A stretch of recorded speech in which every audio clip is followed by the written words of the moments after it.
These are the copyright guidelines by Smaldino Lotter and Russell 2012. So first is all internet materials is copyright. So all content found online like article, images, videos, music is automatically protected by copyright, even if there's no visible copyright notice. Simply copying on using the materials without permission may violate the copyright law.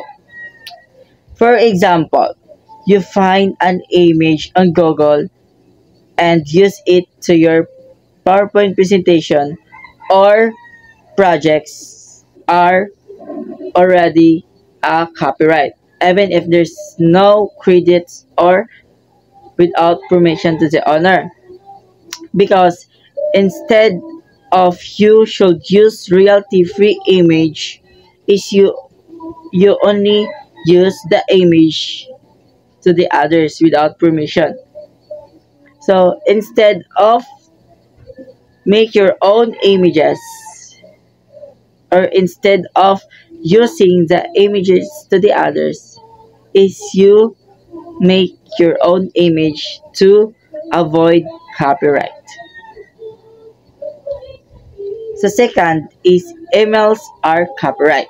So emails are considered personal and original works. Protect under copyrights, forwarding or sharing them public without permission is illegal. For example, a teacher forwards a parent's email about students to the entire class without asking permission. So this is a copyright violation. The teacher should first ask the parent for consent before sharing the email. The third is copying articles for classrooms use is also a copyright. So while photocopying or downloading articles for educational purposes can be allowed under the use of guidelines, there are restrictions. So copyright articles are those sold specifically for educational use require permission to copy. So for example, a teacher download a full article, a paid subscriptions journal and distributes it to students. So this violates copyright because the article is not freely available. Instead, the teacher should summarize the article or use excerpts within fair use limits. So fourth is posting students' works.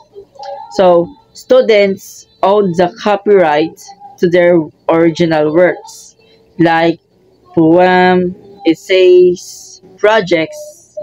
Posting their works online without consent from the students and their guidance infringe their rights. So, for example, a teachers upload a student's poem to the school without asking the students and parents' permission is already or it's to comply with copyright.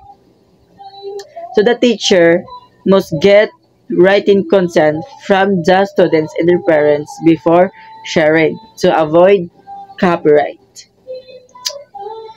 So last is treat internet materials like print is already a copyright. So online materials are protected the same way as print materials. You must seek permission to copy, share, and distribute online content unless it qualifies for fair use. For example, a teacher finds a digital textbook online and print it for their class without authorization. So this is the same as photocopying a printed textbook, which violates copyright laws. Instead, the teacher should purchase licensed copies or use resources that are openly licensed.